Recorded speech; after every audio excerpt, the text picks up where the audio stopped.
Hi friends, అందరికీ నమస్కారం అండి. అందరు ఎలా ఉన్నారు? బాగున్నారా? నేనైతే చాలా బాగున్నాను. మీరు కూడా బాగుండాలని మనస్ఫూర్తిగా కోరుకుంటున్నాను. ఇది వచ్చేసి సింపుల్ బెండకాయ రెసిపీ అండి.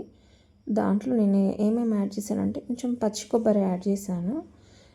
సో పచ్చి కొబ్బరి బెండకాయ రెసిపీ ఎలా చేద్దామో చూద్దాము. ఇంతవరకు మీరు ట్రై చేయకపోతే కంపల్సరీ ట్రై చేయండి.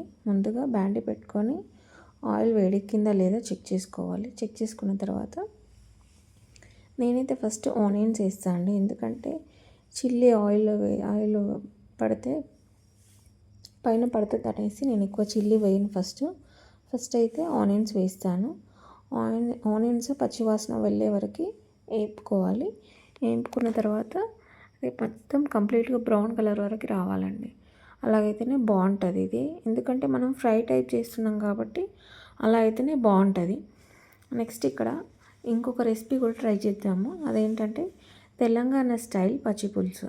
ఎందుకు రెండు రెసిపీస్ ఎట్ టైం చెప్తున్నాను అంటే వర్కింగ్ ఉమెన్స్కి అయినా ఎవరికైనా కూడా ఎమర్జెన్సీలో వెళ్ళాలి అనుకుంటే ఒకటి పెట్టుకొని ఇంకోటి చేసుకోవడం లేట్ అవుతుంది. కాబట్టి 2 ఎట్ ఏ టైమ్స్ చేసుకుంటే బాగుంటుంది. అది కూడా నేను ఇప్పుడు చూపిస్తాను. ఇక్కడైతే ముందుగా నేను బ్యాండీ పెట్టుకొని ఆయిల్ వేసి ఆయిల్ హీట్ ఎక్కిన తర్వాత ఆనియన్స్ వేసాను. ఆనియన్స్ వేసి కొంచెంసేపు కలుపుతున్నాను. నెక్స్ట్ ఇంకొక రెసిపీ ఏంటంటే ప్యూర్ తెలంగాణ. మన తెలంగాణలో ఎలా చేస్తారో సేమ్ అదే స్టైల్లో నేను పచ్చి పులుసు చేసి చూపిస్తాను. వీడియోని మాత్రం స్కిప్ చేయకుండా చూడండి. స్కిప్ చేయకుండా చూస్తేనే మీకు అర్థమవుతుంది. ఓకేనా? ఇక నేను పెద్ద నిమ్మకాయ సైజ్ అంతా చింతపండు తీసుకున్నాను. ముందుగానే ఒక 15 మినిట్స్ బిఫోర్ నానబెట్టాను అనమాట. నానబెడితే కొంచెం మనకి గుజ్జు అనేది ఈజీగా వస్తుంది. దానివల్ల మొత్తం జ్యూస్ అంతా బయటకు వస్తుంది. మనకి ఫ్లేవర్ కూడా బాగుంటుంది. కాబట్టి ఒక 15 మినిట్స్ నానబెట్టుకుంటే సరిపోతుంది. ఎందుకంటే వర్షాకాలం కాబట్టి కొంచెం మెత్తగానే ఉంటుంది. అదే సమ్మర్ అనుకో కొంచెం గట్టిగా ఉంటుంది. అది నానడానికి టైం పడుతుంది. కాబట్టి మనం 15 మినిట్స్ అయితే సరిపోతుంది. నేను ఇక్కడ వాటర్ అడ్జస్ట్ చేసుకుంటూ చింతపండు రసాన్ని తీస్తున్నాను. చూడండి ఎంత బాగా వచ్చిందో గుజ్జు. నేను ఎప్పుడు ఇలాగే చేస్తానండి. స్ట్రైనర్ పెట్టి ఇంకోటి పెట్టి అసలు చెయ్యను. ఎందుకంటే ఈజీ అయిపోవాలి కాబట్టి.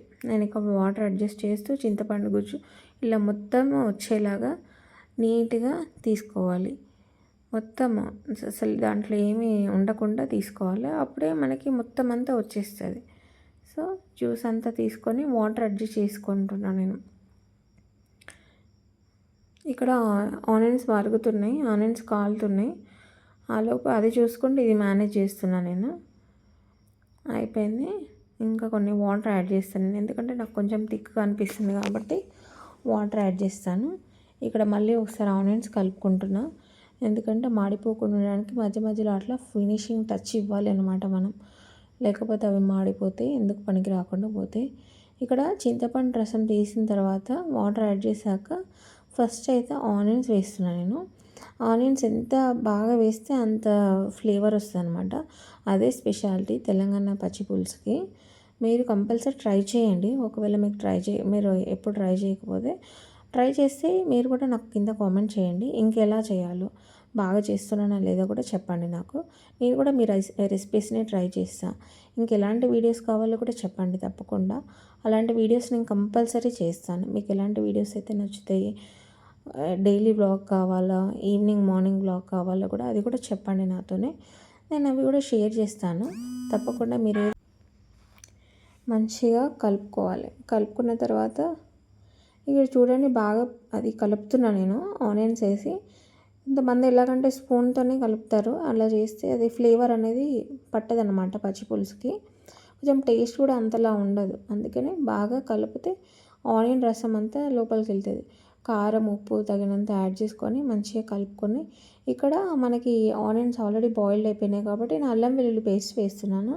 నేను వెజ్లోకైనా నాన్ వెజ్లోకైనా అల్లం వెల్లుల్లి పేస్ట్ కంపల్సరీ వాడతానండి. ఎందుకంటే నాకు అల్లం వెల్లుల్లి పేస్ట్ లేకుండా నేను చేయలేను. అది నాకు తినడం కూడా ఇష్టం ఉండదు. కాబట్టి అల్లం వెల్లుల్లి పేస్ట్ యాడ్ చేస్తున్నాను. చూడండి అల్లం వెల్లుల్లి పేస్ట్ తర్వాత పచ్చిమిర్చి ఇంకా అవన్నీ వేస్తున్నాను. ఓన్లీ పచ్చిమిర్చి వేస్తాను, ఇంకేం వేయను. చిల్లీ పౌడర్ కానీ అట్లాంటివి ఏమీ వేయను. ఎందుకంటే ఇది సింపుల్ ఫ్రై కాబట్టి నేను మళ్ళీ చిల్లీ పౌడర్ వేసామనుకో కారం ఘాటు ఎక్కువ అయిపోతూ ఉంటుంది, అందుకనేసి వేయను. ఇక్కడ మన కర్రీ అవుతూ ఉంది. సో చలో ఫ్రెండ్స్, మీకు ఎలాంటి వీడియోస్ అంటే ఇష్టమో కూడా నాకు కింద కామెంట్ చేయండి. ప్లీజ్ సపోర్ట్ కూడా చేయండి, లైక్ కూడా చేయండి, కామెంట్ కూడా చేయండి, షేర్ అయితే కంపల్సరీ చేయండి. మన వీడియోస్ ఫస్ట్ టైం కనుక చూస్తున్నట్టయితే ఇంకా ఎంకరేజ్ చేయండి. మీ కామెంట్ వల్ల మాకు కొంచెం ఎంకరేజ్మెంట్ కూడా వస్తుంది. ఎందుకంటే వర్కింగ్ ఉమెన్కి అంత ఈజీ కాదనమాట. మేము వర్కింగ్ ఉమెన్ ఇవన్నీ చేయడము, వీడియోస్ మేనేజ్ చేయడం, వీడియోస్ అనేది నాకు ప్యాషన్. అంటే మనము ఉమెన్ అనేది ఒక ఎంపవర్మెంట్ తీసుకురావాలనేసి ఆ ప్యాషన్తోనే నేను చేస్తున్నాను, కానీ ఇంకోటి అయితే కాదు. ఓకేనా. ఇక్కడ పచ్చిమిర్చి యాడ్ చేసిన తర్వాత నేను పసుపు యాడ్ చేస్తున్నాను. అల్లం వెల్లుల్లి పేస్ట్ అవన్నీ వేసాక పసుపు యాడ్ చేస్తున్నాను. చూడండి, పసుపు అయితే నేను కొంచెం ఎక్కువే వాడతానండి, కొంచెం కలర్ కోసము. వైట్ కలర్ ఉంటే తినాలనిపించు. టైం వచ్చి 1:00 అవుతుంది. ఇప్పుడు వేస్తున్నాను వాయిస్ ఓవర్. అన్ని బెండకాయలని ఇలా నీట్గా వేసేసుకొని మంచిగా కలుపుకోవాలి. బెండకాయలు వేసిన తర్వాత ఇక్కడ ఏం చెప్తున్నానంటే మూత పెట్టకూడదు. మూత పెడితే ఏమవుతుంది, జిగురు అనేది అలాగే ఉండిపోతుంది. కాబట్టి బెండకాయ ఫ్రై చేస్తున్నప్పుడు చిన్న టిప్, మూత పెట్టకుండా ఫ్రై చేసుకోవాలి. అప్పుడే బెండకాయ అనేది జిగురు లేకుండా అంటుకోకుండా మనకి తినడం కూడా ఇష్టంగా అది తింటాం అన్నమాట. సో అందుకనే మూత పెట్టకుండా చేసేసుకోవాలి బెండకాయ ఫ్రైని ఎప్పుడైనా కూడా. చూడండి, చక్కగా కలుపుతున్నాను నేను. అక్కడ కలపడం అయిపోయింది. బెండకాయలు కొంతసేపు వదిలేయాలి, వాటిని వదిలేస్తే అవి మనకి మంచిగా ఫ్రై అవుతాయి అన్నమాట. సాల్ట్ కూడా యాడ్ చేస్తున్నాను, ఎందుకంటే చిల్లీ పౌడర్ ఇంకేం లేదు, ఓన్లీ సాల్ట్ యాడ్ చేసుకోవాలి. యాడ్ చేసిన తర్వాత ఇక్కడ ఎంతవరకు వచ్చింది మన చింతపండు రసంని చూద్దాం. నేనైతే పక్కా కొలతలతోనైతే ఏం చేయట్లేదు. నాకు ఫస్ట్ నుండి అయితే వంట రాదు. తర్వాత మెల్లిమెల్లిగా అన్ని వంటలన్నీ నేర్చేసుకున్నాను with the help of my husband and my mother, everyone. అప్పుడంతా యూట్యూబ్స్ అట్లాంటివి ఏమి లేవు వంటలు నేర్చుకోవడానికి. ఇప్పుడు అన్నీ అవైలబుల్గా వచ్చాయి. ఇదైతే నేను చేసే రెసిపీ సింపుల్గా న్యూగా కుక్ చేసే వాళ్ళకు కూడా ఈజీగా అర్థమవుతుంది. నేను ఇది చారు కోసము పెట్టానండి, బ్యాండి చారు పోపేయడం కోసమని పెట్టాను కడాయి. సో ఈజీగా వండుకోవడం కూడా ఎలా అనేది ఇప్పుడు తెలిసిపోతుంది. నా స్టైల్లో చేశారంటే మీకు చిటికలో వంటలు అయిపోతే చిటికలో మీరు తినేస్తారు. ఏదైనా వర్క్ ఉన్నా కూడా చూసుకోవచ్చు. ఎందుకంటే నేను అంత సింపుల్ రెసిపీస్, చాలా టేస్ట్ రెసిపీస్ కూడా చేస్తానన్నమాట. ఆయిల్ వేస్తున్నాను చారు కోసం. మనకి తగినంత ఆయిల్ వేసుకోవాలి, అంటే ఒక 2-3 స్పూన్స్ వేసుకోవాలి. నా చిన్నదే స్పూన్ అది కాబట్టి మెజర్మెంట్ నేను కొంచెం 2-3 వేస్తాను. 2-3 వేయడం వల్ల కొంచెం మంచిగా వస్తుంది ఫ్లేవర్. వాటర్ ఉంటే తినాలనిపించదు అస్సలు. ఆవాలు వేసుకోవాలి. ఆవాలు జీలకర్ర అయితే కంపల్సరీ చిటపట్లాడాలండి. లేదు అని అంటే పచ్చిగా ఉన్నదనుకో, పచ్చి వాసనకి అసలు తినాలనిపించదు, రసం అంతా పాడైపోతుంది. అందుకే ఆవాలు జీలకర్ర ఏదైతే ఉంటుందో అవన్నీ చిటపట్లాడాలి. చిటపట్లాడినప్పుడే బాగుంటుంది. చూడండి, చిటపట్లాడుతున్నాయి. నా దగ్గర ఎండుమిర్చి లేకుండే, నేను మర్చిపోయినా, చూసుకోలేదు. అదొక్కటే ఉండే, ఫైనల్గా అదొకటి వేసి కలుపుతున్నాను అనమాట. ఇక్కడ పెద్ద స్పూన్తో కలపచ్చు కదా అక్క అంటే, పెద్ద స్పూన్తో కలిపితే కడాయి కింద పడిపోతుంది. అందుకే నేను ఎప్పుడైనా చిన్న స్పూన్తోనే కలుపుతా, ఈజీగా ఉంటుంది అన్నమాట. నెక్స్ట్ ఇక్కడ కరివేపాకు వేస్తున్నాను, పచ్చిమిర్చి వేస్తున్నాను. ఎందుకంటే కొన్ని వేస్తే బాగుంటుంది. కారం పొడి వేసాం కానీ కొన్ని వేస్తే ఫ్లేవర్ ఇంకా బాగుంటుంది అనేసి నేను పచ్చిమిర్చి వేస్తున్నా. నెక్స్ట్ పసుపు యాడ్ చేస్తున్నా. చూడండి, పసుపు చారులోకి కానీ ఇంకా ఫ్రైలోకి, చికెన్ మటన్ నాన్ వెజ్ కర్రీస్లోకి పసుపు కొంచెం ఎక్కువ యాడ్ చేస్తే ఫ్లేవర్ బాగుంటుంది. వెజిటేబుల్లో అయితే కలర్ మంచిగా వస్తుంది, నాన్ వెజ్లో అయితే నీచు వాసన పోతుంది అనమాట. సో అది యూజ్ చేసుకోవాలి మనం.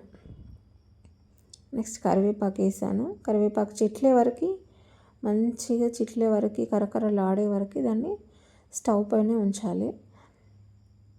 అప్పుడే కదా మనకి మంచిగా టేస్ట్ వచ్చేది. చలో పోపు కూడా రెడీ అయిపోయింది. నేను పోపు వచ్చేసి రసంలో వేస్తున్నాను. చూడండి రసం పోపు సౌండ్ ఎట్లా వస్తుంది, పొగలు వస్తున్నాయి. ఫుల్ సూపర్ టేస్ట్ ఉంటుంది అన్నమాట ఇట్లా చేస్తే. మీరు కూడా తప్పకుండా చారుని ట్రై చేయండి తెలంగాణ స్టైల్లోనే, అది కూడా నేను చెప్పిన ఇంగ్రీడియంట్స్తోని కంపల్సరీ ట్రై చేయండి. కింద నాకు ట్రై చేసి కామెంట్ కూడా చేయండి. ఇంక ఎలాంటి రెసిపీస్ కావాలో కూడా చెప్పండి. నేను అవైలబుల్ ఉన్నప్పుడు కంపల్సరీ నాకు వీలైనప్పుడు చేసి పెడతాను. చెయ్యను అనేది ఏమి ఉండదు.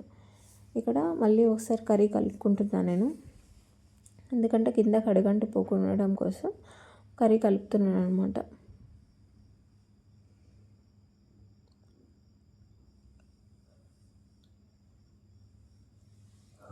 కర్రీ కలిపిన తర్వాత మన మెయిన్ ఇంగ్రీడియంట్ కొబ్బరి అని చెప్పుకున్నాం కదా, కొబ్బరి వేస్తున్నాను. నేను ఆల్రెడీ తురిమి పెట్టుకున్నది కొబ్బరిని, పచ్చి కొబ్బరి మా ఇంట్లో ఉండే, దానివల్ల నేను కొబ్బరిని తురిమి పెట్టుకున్నాను. కొబ్బరి వేసిన తర్వాత కూడా ఇలా మంచిగా ఒకసారి కలుపుకోవాలి. చూడండి ఎక్కడ కూడా అసలు అంటను కూడా అంటట్లేదు, అంత పర్ఫెక్ట్ వచ్చింది బెండకాయ కొబ్బరి కర్రీ. మీరు కూడా ట్రై చేయండి. నచ్చిందా? నచ్చితే ఒక్కసారి మీరు కూడా ట్రై చేసి నాకు కింద కామెంట్ చేయండి. వీడియో నచ్చిందా? తప్పకుండా మీరు కూడా ఈ రెసిపీని ట్రై చేయండి. గుడ్ నైట్, టాటా, ఉంటా మరి. Subscribe my channel Tejaswi world. Bye bye.